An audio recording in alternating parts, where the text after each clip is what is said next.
दोस्तों, आज की जो हमारी क्राइम की कहानी है वो मध्य प्रदेश से है। 25 नवंबर 2020 को दिवाली का त्योहार होने के कारण एक और जहां रतलाम के लोग अपने आंगन में गन्ने से बने मंडप, ताली, शालिग्राम और तुलसी का विवाह उत्सव मना रहे थे, वहीं दूसरी ओर शहर भर के बच्चे दिवाली की बची आतिशबाजी खत्म करने में लगे थे। चारों तरफ धूम धड़ाके का माहौल था। थाना इलाके में कब्रिस्तान के पास बसे राजीव नगर में 4 युवक बेवजह सड़क पर यहाँ से वहाँ चक्कर लगाते हुए कॉलोनी के एक 3 मंजिला मकान पर नजर लगाए हुए थे। यह मकान गोविंद का था। लगभग 50 वर्षीय गोविंद का स्टेशन रोड पर अपना सैलून था। उनका रिश्ता ऐसे परिवार से रहा जिसके पास काफी पुश्तैनी संपत्ति थी। पारिवारिक बंटवारे में मिली बड़ी संपत्ति के कारण उन्होंने राजीव नगर में यह आलीशान मकान बनवा लिया था। पहली मंजिल पर वो स्वयं 45 वर्षीय पत्नी शारदा और 21 साल की बेटी दिव्या के साथ रहते थे, जबकि बाकी मंजिलों पर किराएदार रहते थे। उनकी एक बड़ी बेटी भी थी जिसकी शादी काफी पहले हो चुकी थी। इस परिवार के बारे में आसपास के लोग जितना जानते थे उसके हिसाब से गोविंद की पत्नी घर पर अवैध शराब बेचने का काम करती थी, जबकि उनकी बेटी को खुले विचारों वाली माना जाता था। लोगों का मानना था कि दिव्या एक ऐसी लड़की है जो जवानी में ही दुनिया जीत लेना चाहती थी। उसकी कई युवकों से दोस्ती की बात भी लोगों ने देखी सुनी थी। पिता के सैलून चले जाने के बाद वो दिन भर घर में अकेले रहती थी। मां शारदा और दिव्या से मिलने आने वालों की कतार लगी रहती थी। मोहल्ले वाले यह सब देखकर कानाफूसी करने के बाद हमें क्या करना कर वो इन बातों को अनदेखा कर देते थे। 25 नवंबर की रात जब चारों ओर दिवाली की धूम मची हुई थी, राजीव नगर की इस गली में घूम रहे युवक 7:30 बजे के आसपास गोविंद के घर के सामने से गुजरे और सीढ़ी चढ़कर ऊपर चले गए। सामने के मकान से देख रहे युवक ने जानबूझकर इस बात पर खास ध्यान नहीं दिया, जबकि उनका चौथा साथी गोविंद के घर जाने के बजाय कुछ दूरी पर जाकर खड़ा हो गया। रात कोई 9:15 बजे थका हारा गोविंद दूध की थैली लिए घर लौटा। गोविंद सीढ़ियां चढ़कर ऊपर पहुंच गया। इसके कुछ देर बाद वे तीनों युवक उनके घर से निकलकर नीचे आ गए। जिस पड़ोसी ने उन्हें ऊपर जाते देखा था, संयोग से उसने तीनों को वापस उतरते भी देखा, तो यह सोचकर उसके चेहरे पर मुस्कुराहट गई कि घर लौटने पर उन युवकों को अपने घर में मौजूद देखकर गोविंद की स्थिति क्या रही होगी। तीनों युवकों ने नीचे खड़ी स्कूटी में चाबी लगाने की कोशिश की, लेकिन वो लोग गलत चाबी ले आए थे, इसलिए उनमें से एक वापस ऊपर जाकर दूसरी चाबी ले आया, जिसके बाद वे दिव्या की एक्टिवा पर बैठकर चले गए। 26 नवंबर की सुबह के 8 बजे रतलाम में रोज की तरह सड़कों पर आवाजाही शुरू हो गई थी, लेकिन गोविंद के घर में अभी भी सन्नाटा पसरा हुआ था। कुछ देर में उनके मकान में किराए पर रहने वाली युवती ज्वालिका अपने कमरे से बाहर निकलकर दिव्या के घर की तरफ गई। दिव्या की हम उम्र ज्वालिका एक प्राइवेट अस्पताल में नौकरी करती थी। गोविंद की बेटी भी एक निजी कॉलेज से बीएससी की पढ़ाई के साथ साथ नर्सिंग का कोर्स कर रही थी। कोरोना की महामारी के कारण क्लासेस बंद थी, इसलिए वह अपनी बड़ी बहन की कंपनी में नौकरी करने लगी थी। ज्वालिका और दिव्या एक ही एक्टिवा इस्तेमाल करती थी। जब जिसको जरूरत होती वही एक्टिवा ले जाती, लेकिन इसकी चाबी हमेशा गोविंद के घर में रहती थी।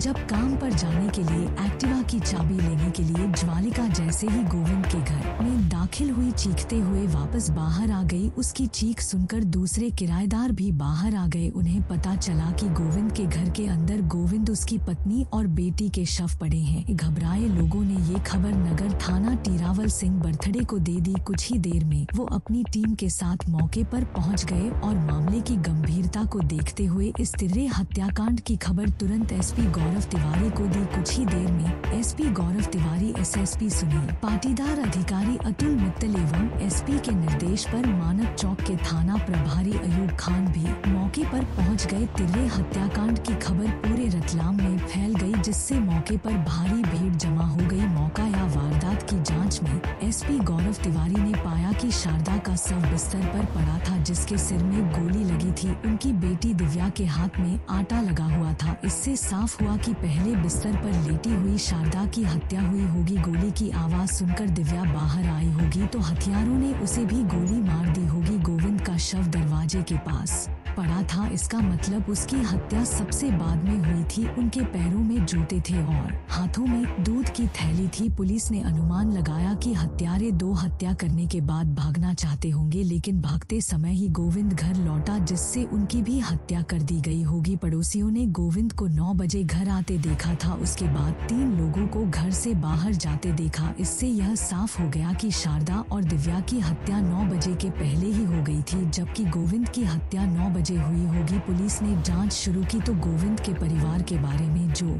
जानकारी निकलकर सामने आई, उससे पुलिस को शक हुआ कि हत्याएं प्रेम प्रसंग या अवैध संबंध को लेकर की गई होंगी। लेकिन गोविंद के एक रिश्तेदार ने इस बात को पूरी तरह गलत करार देते हुए बताया कि गोविंद ने कुछ समय पहले 30 लाख रुपए में गांव की अपनी जमीन बेची थी। घटना के दिन ही शारदा और दिव्या ने 1.5 लाख रुपए की ज्वेलरी की खरीदारी की थी, जो घर में नहीं मिली। इस कारण पुलिस लूट के एंगल से भी जांच करने में जुट गई, क्योंकि मौके पर संघर्ष के निशान नहीं थे और हत्यारे गोविंद की बेटी की एक्टिवा भी साथ ले गए थे। इससे यह तो साफ हो गया कि वो जो कोई भी रहे होंगे परिवार के परिचित रहे होंगे और उन्हें गाड़ी की चाबी रखने की जगह भी मालूम थी। हथियारों ने वारदात का दिन दिवाली का सोच समझकर चुना, इसलिए आतिशबाजी के शोर में किसी ने भी पड़ोस में चलने वाली गोलियों की आवाज पर ध्यान नहीं दिया था। मामला गंभीर था, इसलिए आईजी राकेश गुप्ता ने मौके का निरीक्षण करने के बाद हथियारों की गिरफ्तारी पर 30,000 के इनाम की घोषणा कर दी। वही एसीपी गौरव तिवारी ने 10 थानों के टीआई और लगभग 60 पुलिसकर्मियों की एक टीम गठित कर दी, जिसकी कमान थाना प्रभारी अयूब खान को सौंप दी गई। इस टीम ने इलाके के पूरे सीसीटीवी कैमरे खंगाले। इसके अलावा घटना के समय राजीव नगर में स्थित मोबाइल टावर के क्षेत्र में सक्रिय 70,000 से अधिक फोन नंबरों की जांच शुरू की गई। दिव्या को एक बोल्ड लड़की के रूप में जाना जाता था। उसकी कई लड़कों से दोस्ती थी। कुछ दिन पहले उसने एक एल्बम मनु छोड़ के मैं काम किया था। इस एल्बम में भी उसकी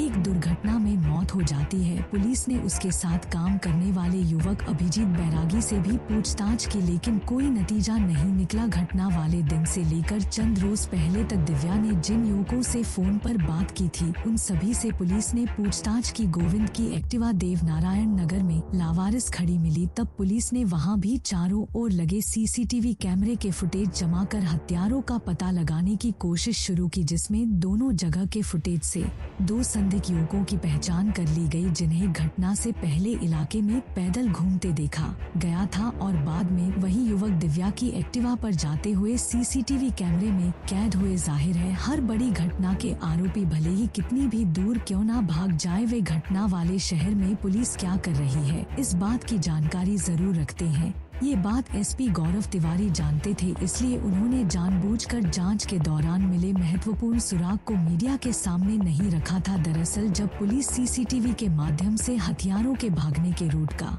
पीछा कर रही थी, तभी देवनारायण नगर में आकर दोनों संदिग्धों ने दिव्या की एक्टिवा छोड़ दी थी। वहां पहले से एक युवक स्कूटर लेकर खड़ा था, जिसे लेकर वे वहां से चले गए, जबकि स्कूटर वाला युवक पैदल ही वहां से गया था। इससे एसपी को शक था कि तीसरा युवक स्थानीय हो सकता है, जो आसपास ही रहता होगा। बात सही थी, वो अनुराग परमार उर्फ बॉबी था, जो विनोबा नगर में रहा था। इंदौर से बीटेक करने के बाद भी उसके पास कोई काम नहीं था। वो इस घटना में शामिल था और पुलिस की गतिविधियों पर नजर रखे हुए था। इसलिए जब उसे पता चला कि पुलिस को उसका कोई फुटेज नहीं मिला, तो वो लापरवाही से घर से बाहर घूमने लगा, जिसके चलते नजर गड़ाकर बैठी पुलिस ने उसे गिरफ्तार कर पूछताछ की। उससे मिली जानकारी के 4 दिन बाद ही पुलिस ने दाहोद से लाला देवल निवासी खरीदी गोद और वहीं से रेलवे कॉलोनी रतलाम निवासी गोलू उर्फ गौरव को गिरफ्तार कर लिया। उनसे पता चला कि पूरी घटना का मास्टरमाइंड दिलीप देवली है, जो खरीदी गोहद का रहने वाला है। यही नहीं, पूछताछ में यह भी साफ हो गया कि जून 20 में दिलीप देवल ने ही अपने ताऊ के बेटे सुनीत उर्फ सुमित चौहान निवासी गांधीनगर रतलाम और हिम्मत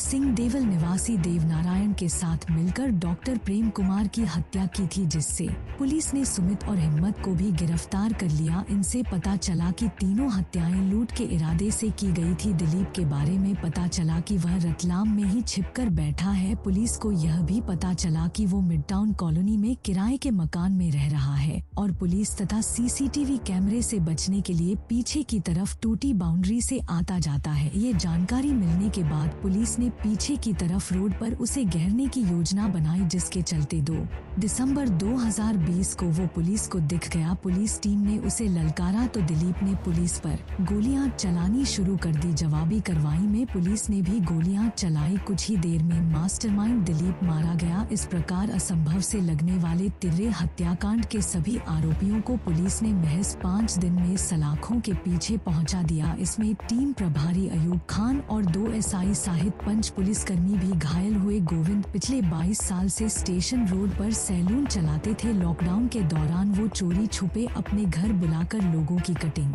करते रहे। दिलीप भी उनसे कटिंग करवाने घर जाया करता था, जहां उसने गोविंद की अमीरी देखकर उन्हें शिकार बनाने की योजना बनाई थी। दिलीप के साथियों ने बताया कि शारदा और दिव्या की हत्या करने की योजना तो वे पहले से ही बनाकर आए थे, लेकिन अंतिम समय में गोविंद भी अपनी दुकान से लौट कर आ गए थे, इसलिए उनकी भी हत्या करनी पड़ी। आरोपियों ने बताया कि उसके घर से उन्हें 30 लाख रुपए मिलने की उम्मीद थी, लेकिन उन्हें केवल 20,000 नकद और कुछ जेवर ही मिले। दिलीप अपने कारनामों का कोई सबूत पीछे नहीं छोड़ना चाहता था, इसलिए रूट के दौरान सामने वाले की सीधा हत्या कर देता था। दिलीप अब तक एक ही तरीके से 6 हत्याएं कर चुका था, इसलिए पुलिस उसे साइको किलर मानती थी। दिलीप के साथियों का कहना था कि पुलिस से बचने के लिए हत्या तो करनी ही पड़ेगी।